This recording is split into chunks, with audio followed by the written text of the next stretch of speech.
everyone, it's Johanna, and today I'm with the Illinois farm families for another episode of In the Kitch with Momma Cuisine, live from the McHenry County Fair.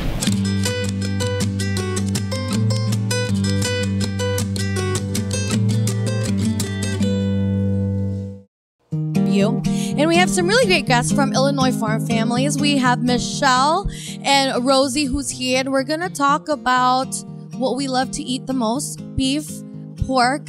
We're going to talk about dairy as well. Such a Midwest, things that we love here in the Midwest, and we want to talk a lot about that today. So before we go any further, let's just go ahead and get Michelle up here today. Give her a round of applause. Hi. It's great to see How you. are you? I'm doing good. Thank you so much for being here Yeah. at the fair. We're just I'm so in your happy. hood today. Yes, yeah. This is my home county. We're in Woodstock, Illinois, and we're just thrilled to have you here. Thank you so much. So tell us about McHenry County. What's in and around here? You know, us Chicagoans, there's a lot of families that live towards the city. And they come out for things like the county fair. But tell us about this county. Sure. We're kind of in a transition right now. Our county was agricultural, growing a lot of corn, soybeans, wheat, oats, hay. We also had quite a few dairies in the county, along with some people raising beef and pork, sheep as well. But now we've gone a little more suburban. Pretty much everything east of 47 is now kind of a suburb of Chicago. But the neat thing is we still have a lot of rural areas. Pretty much everything west of 47 is still agricultural. We don't have as many dairy farms, but we do have a lot of people that have gone into agritourism and raising a lot of specialty crops. We've got a lot of, like I said, the city people that came out, moved west. So they like to take advantage of some of the things that we have to offer, like orchards, you-pick orchards and berries. We've got all kinds of agriculture, corn mazes, etc. That's the one thing. I was a city mom, and then we moved out to the burbs, and I just keep going further and further out because I love the quality of life. Yes, absolutely. Yeah, a lot of people came out here for that. A little bit quieter, but that's, something else that we deal with in agriculture. Agriculture has always been kind of dirty and noisy, so it is kind of a learning curve for people that move out to the agricultural areas from the city. They have to learn, that animals sometimes can They're loud and a little bit noisy as well. Well, I really love it. Thank you for having us. Now, the Illinois farm families, tell us about your involvement with them. Sure. Illinois Farm Families is a group of commodity people, corn, soybeans, pork, beef, and also Illinois Farm Bureau. And Illinois Farm Bureau is a general agricultural organization. We represent small farms, large farms, everything in between. And we try to promote them and make, whenever we can make them more profitable, we'll do whatever we can, try to promote the products that they're growing and support the farm families and the rural lifestyle. We really want to support them because there's a lot that they do for our communities, our food communities, immediate, and what people don't realize, it even goes outside of the town that they're in. Absolutely, yeah. And Illinois Farm Bureau has about 390,000 members right now. So we are, we represent them in Springfield and in Washington, D.C., promoting legislative efforts that'll make their life easier.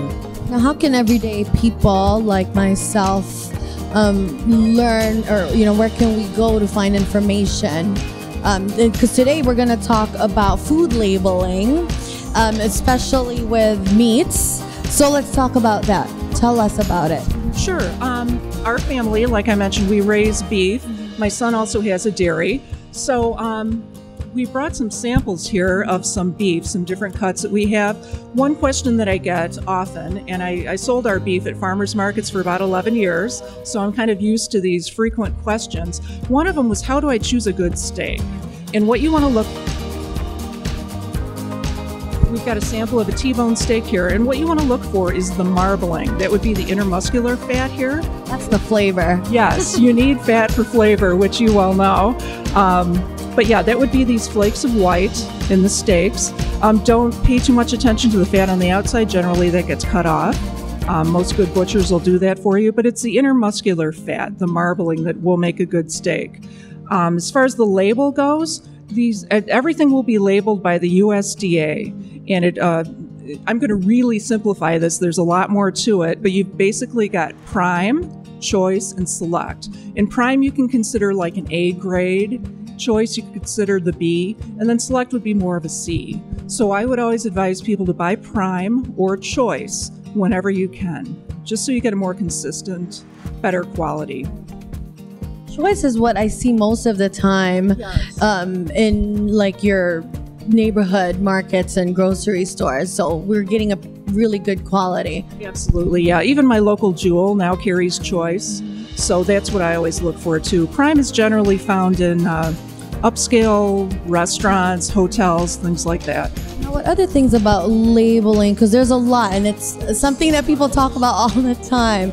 There's so much. So help break it down to us, because you're the expert here. Okay, well, I don't even know where to begin, but a lot of times what you see for marketing will be free of. And for example, it'll say, free of hormones, free of antibiotics, things like that. What you should know, though, is that all beef is free of antibiotics. There's a very strict withdrawal period that every cattle farmer follows. If you do need to administer antibiotics for any reason, say a cow has a hoof infection or something, you certainly don't want to leave the animal without any medical attention. So if it can be administered a little bit of antibiotics to make it feel better, then the cattle rancher will do that. And we also work very closely with veterinarians.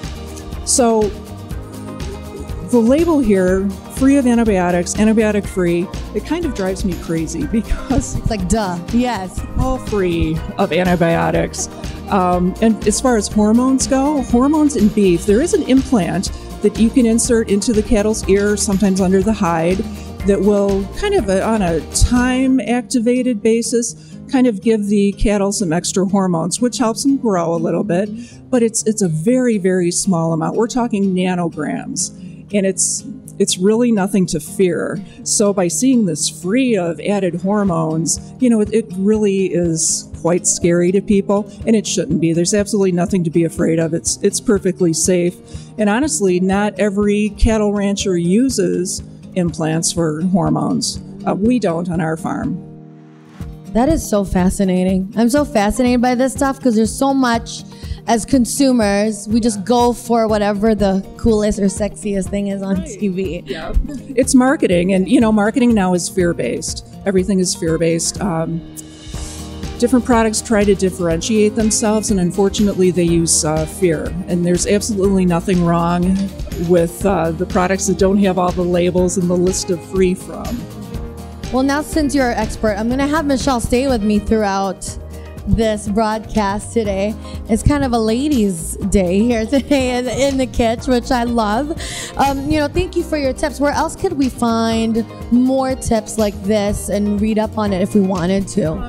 Well, right behind us we have watchusgrow.org, and there you could find other resources. There are a ton of reputable resources out there.